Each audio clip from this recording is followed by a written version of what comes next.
Um, Okay. Hi, everyone. My name is Marlon Murr, and I have Jenna Sharma, Missy Jenna, joining me today for our first ever meet, greet, and ask us anything. Thank you so much, Jenna, for joining me today. I am so happy to have you and be my first guest. How are you doing today? I'm great, Marlon. Thank you so much for having me. It's a wonderful joy speaking with you and being your very first guest on this show. Awesome. I'm so looking forward to it. I know it's been a couple weeks of planning, but here we are today. So I gathered some questions from the audience already. So we're just going to jump right in. Okay, cool. Awesome. Fun. So some of the audience wants to know, what's with the Missy, Jenna? That's an awesome question. So what's with the Missy? Missy Jenna was the Instagram handle that I had started up in 2013, and I kind of grew into the role of Missy Jenna. So where some might go as Mr., Miss, or Ms., I go by Missy as a reminder to really embrace my personality and allow others to embrace theirs, no matter how old they are. Just own who you are. And I'm a Missy. That's perfect. And so, like, how long have you been going on by Missy Jenna? I would say Missy Jenna is the social sort of AKA at least 6 or 7 years now. There you go. Some wonder actually if Missy is my first name and Jenna is the last name, but no, Missy is just like just the title. Just the title. It's for fun. And we have another viewer wanting to know, what is Conversation? Explain that a little bit, because you're the founder of the company. So what do you guys do? Conversation, as the word implies, is taking the con out of conversations and inserting com. So conversation is defined as the exchange of thoughts and ideas, and conversation is the peaceful exchange of thoughts and ideas. It's an opening for dialogue that promotes and develops understanding and a mutual respect. You know, that you have a perspective, I have a perspective, and through dialogue, we can understand each other better. There you go. So how long has Conversation been around? Conversation started April 13th, 2013. 2013, there you go. And how have you been experiencing COVID with the back to school, educators going back to school, teachers trying to really focus how they're going to be able to teach their students in such an interesting and different dynamic environment? So how are you guys dealing with that? Well, we anticipated back in March that this was going to present the whole pandemic and school closures was going to present a lot of challenges for children and teachers. And I have to add, Marlon, that Conversation Learning Foundation exists to empower children of all ages, you know, like from grades K to 12, to help them understand how to become thoughtful communicators and creative problem solvers. So when COVID hit, we had to rethink how we were going to approach our school program in a way that would support teachers with the challenges. So we launched the Back to School Care Kit as a way to just bring that social emotional learning and connection into the learning environment. There you go. And have you found any struggles since school started? Have people been reaching out to you with topics going on? What's going on? There is a broad range of emotions for the children, for the adults, for the teachers, for parents. There's so much at play here, and some of the challenges that we've learned about, heard about, talked with our teacher community is in how do you support these children and also support yourself? How do you stabilize yourself so that you can be available for the kids when there's so many different variables at play, so much uncertainty? Yeah. And so with uncertainty right now, what's a way people can really try to focus their educational requirements and make sure that their kids are doing well in school, and take the whole COVID out of the education system, stop thinking about COVID and get back to the education? How can we do that? Oh, that's an interesting question, Marlon. And we should have a debate about that. I would say, first of all, to answer the bit around uncertainty. Well, a good way to deal with uncertainty is bring some structure in. Bring some structure into the classroom environment, be it physical, face-to-face, or online, and doing things like a daily check-in with the students, a check-in different ways to, like, how are you today? What's going on? That just allows them to be centered and grounded. So bringing routine and structure as best you can. And I would say COVID is right there for people. You know, the mask, there's really no way to take COVID out of school. It is what it is, and we need to find ways to support children being able to ask the questions they need to ask, because if they're wondering about things that haven't been answered for them and they don't know how to ask the questions, they're not really available for learning because they're thinking about something else. Yeah, and I mean, I myself in school, I mean, I was always distracted by the things going on around me. Yeah. And I think as a student, especially a young student in school right now, it would be very distracting having all the different parameters, all the different protocols and everything. It's a distraction for learning almost. Would you agree? For sure, Marlon. I mean, when I was a kid, I know that there was really no teacher that could compete with my imagination. And this is long before iPads and all those things. Like, my mind was always wandering. And with all that is in the mix of the school day for children right now, from technology, learning how to use technology, learning how to use these different platforms, Zoom, Microsoft Teams, whatever it is, technology, learning. There's a big spike in a learning curve, and when you don't understand how something works, it could be frustrating, and it could be frustrating for the child, and frustrating for the teacher, and frustrating for the parents. Definitely, I can see that for the parents. Which brings us to our next question. My two kids, 7 and 11, have been sent home with lesson plans for my parents to teach and go over with their kids. How can I make sure I'm teaching my children what they need to know and properly? This is a fantastic question. Marlon, I love your audience. I'm asking hard questions here, not making it easy for you. Okay, well, first of all, acknowledgement to this parent. They've got two children, 7 and 11, at home, responsible for helping them to go through the lessons. And I would say embrace the humanity of the moment. Take a moment, have a laugh with your kids. Be honest, like, hey, can you teach me how to teach you these lesson plans? Get your kids to teach you, because then they're going to actually learn it. There's nothing more powerful than teaching somebody else. Right.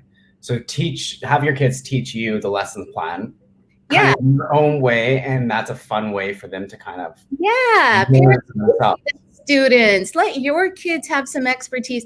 You know, tell the teacher, don't tell the teacher, but have your child teach you, because then they're empowered to take ownership over the learning versus being told to do it. And, you know, as adults, people really don't like being told what to do, and neither do children. But if they have an incentive to do something, like if they're going to teach you how to become better at math, well, then they're going to have a different attitude towards that. Yeah, I don't know why I haven't thought of that before. That's a good one. Coming in from another viewer, she has kids. My kids cannot concentrate when schooling from home. What tips do you have to make them sit down and do their schoolwork? Obviously, there must be like a lot going on in the house. Parents are probably working from home as well.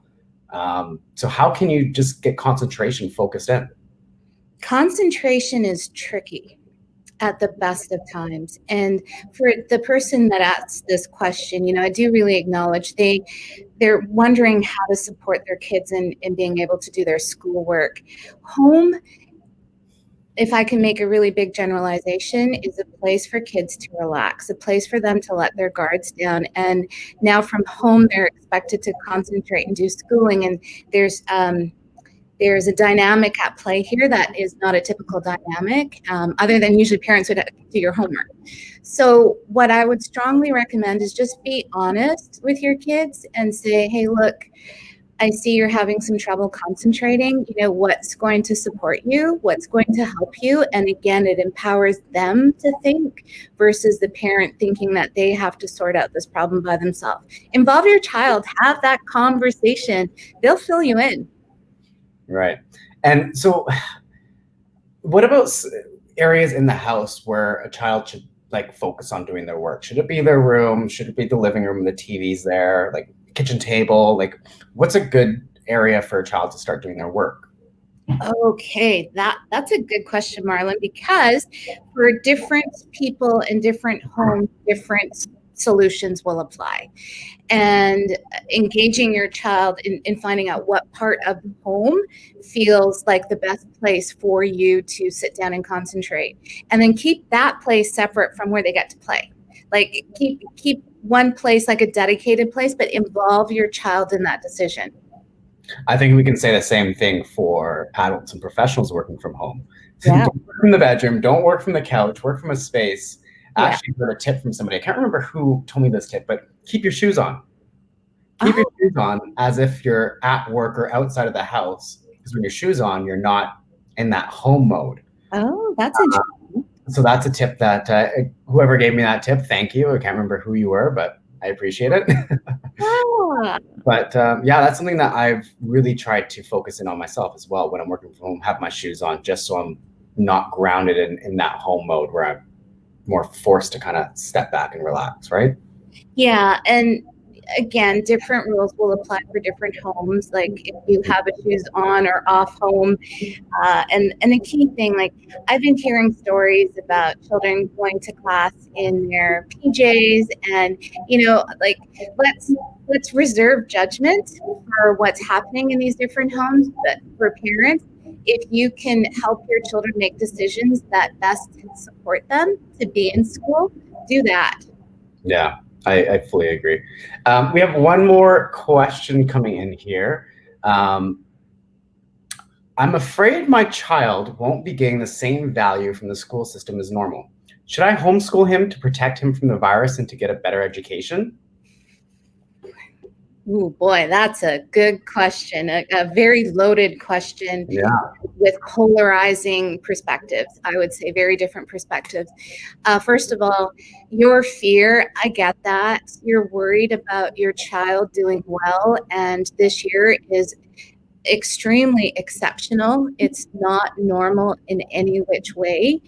What your child will benefit most from is being recognized for having to go through those challenges along with everybody else. And I would say it's your choice to homeschool, being safe around the virus, how to get the best education. I think that what's happening in the world right now is the most brilliant learning opportunity for all adults involved in helping support children. There is chaos, there is uncertainty, there is a lack of structure and support.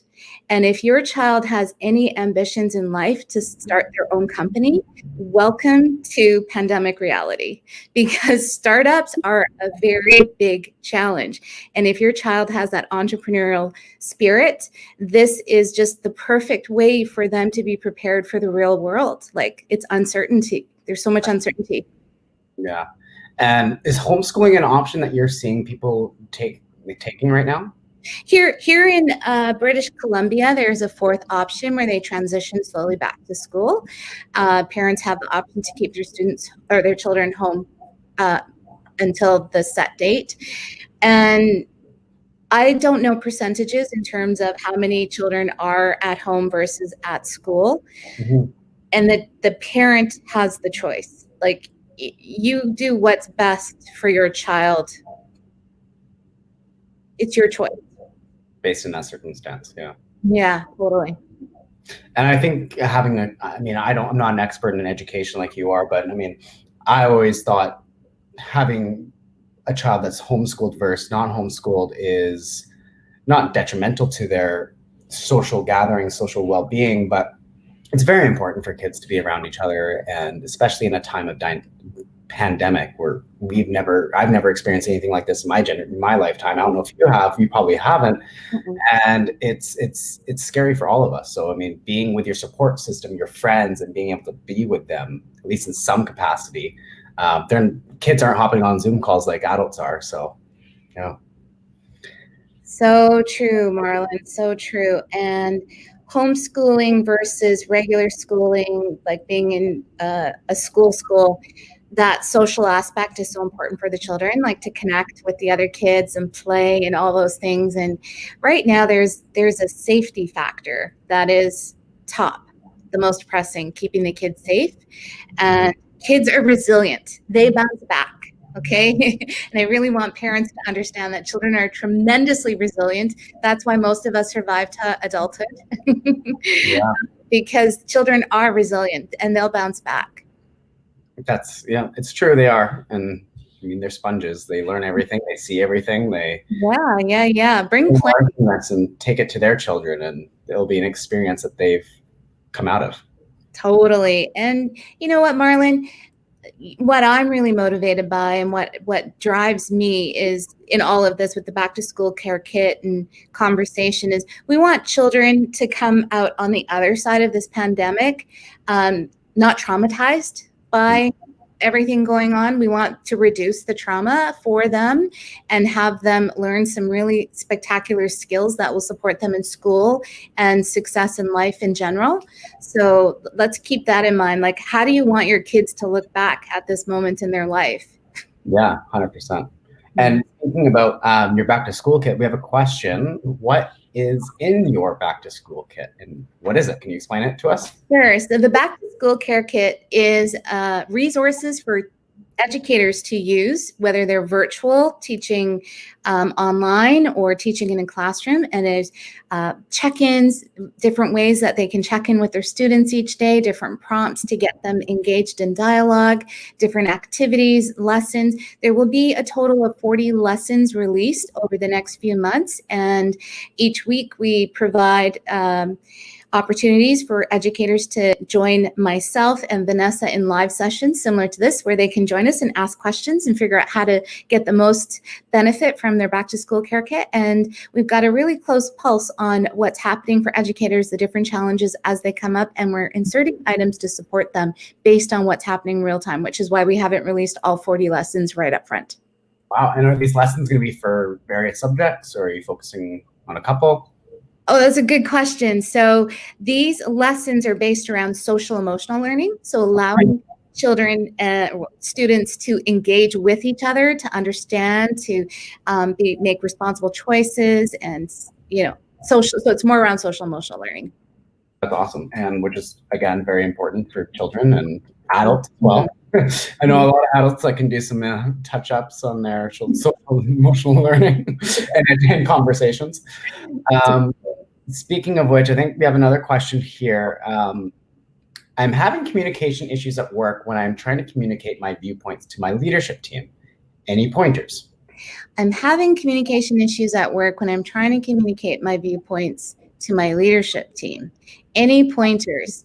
Well, this is a extremely relevant question given the dynamics of the situation that we're all in, and I'm sure the variables at play.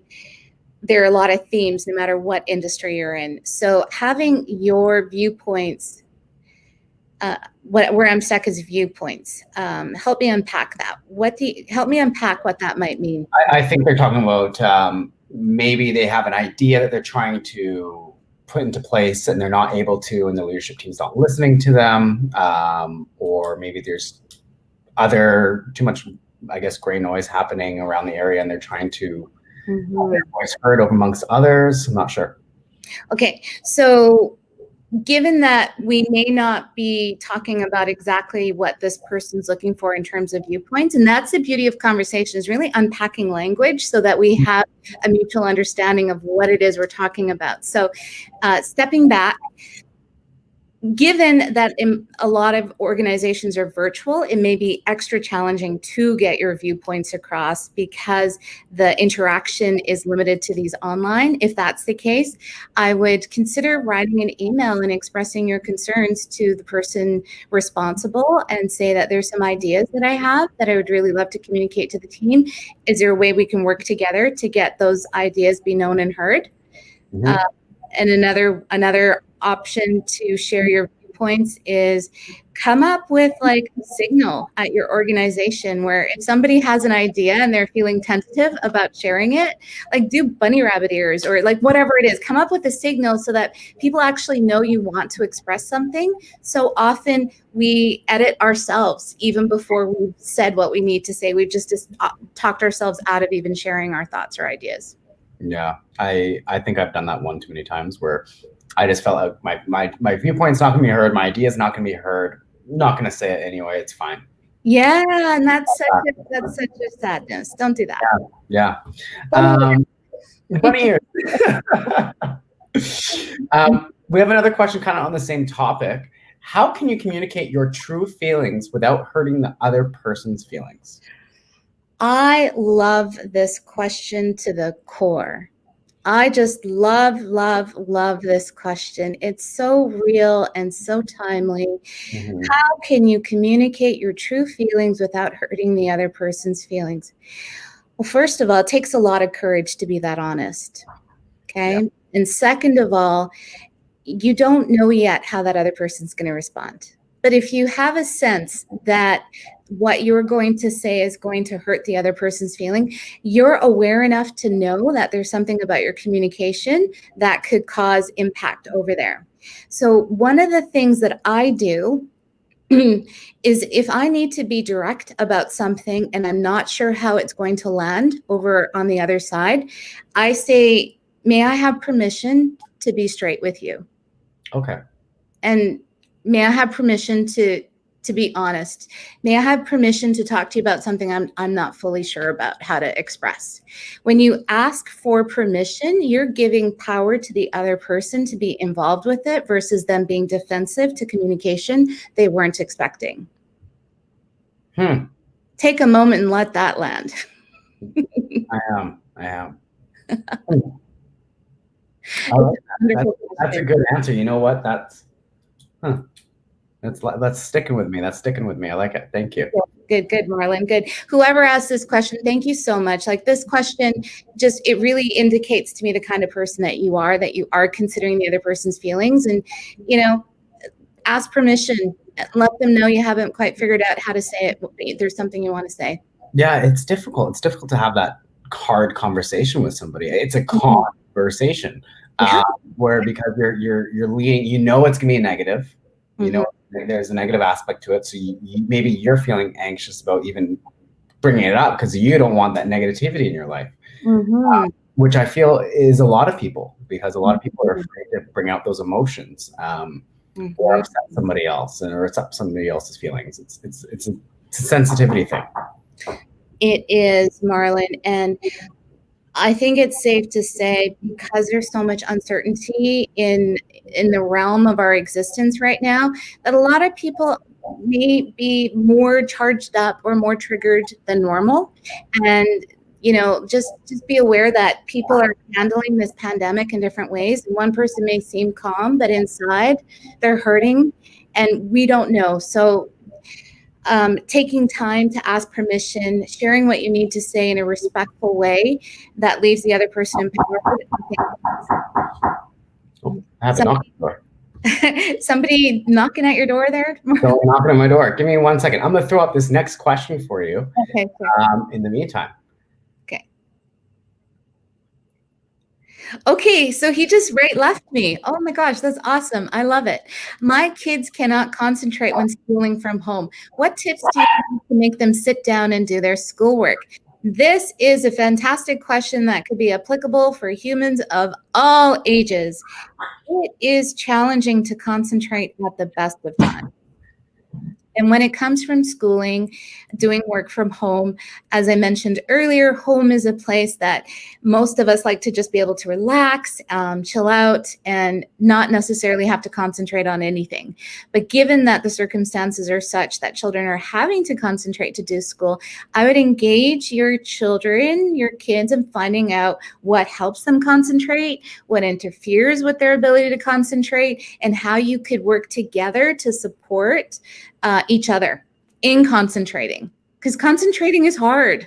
Well, I find it hard, especially when people are knocking at my door. Yeah. I live in a condo. There's not much knocking on the doors. So Concentration is a hard one. Yeah. Especially when you're coming home and you're coming home after school, probably. Yeah. Getting back into that mode of schoolwork. Yeah, it's. I always found that very difficult growing up as well. Oh yeah, and I'm looking at this. How do you make them sit down and do their schoolwork? Going back to the earlier portion of this live, and we talked about most humans don't like being told what to do, you know.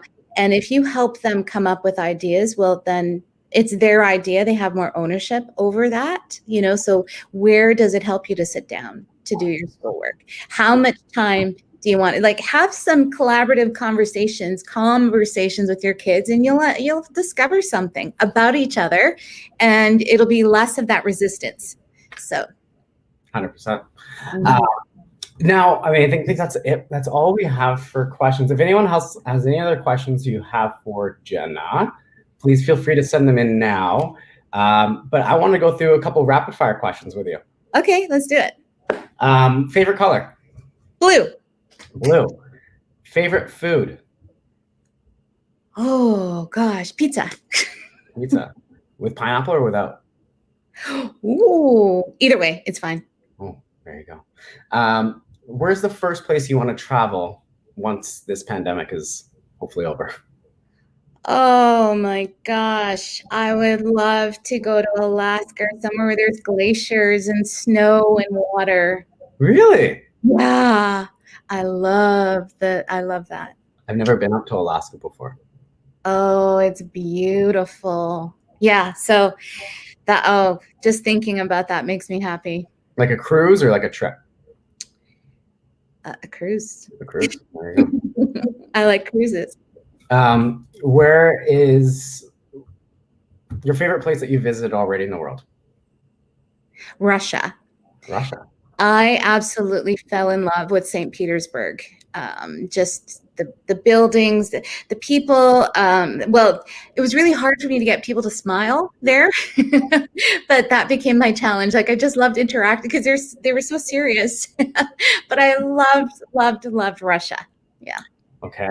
And your top 3 books that you have read recently in the last while. Okay, top 3 books. The one that jumps right to mind is The Way of the Peaceful Warrior. And who's that by? I have to double check. Milne. Not super clear, but just Dan Millman. Oh yeah. You got it. Thank you. Fast Google. That was a fantastic book. It was so good, and I wanted like everybody in my family and all my friends to read it. What else? What other books?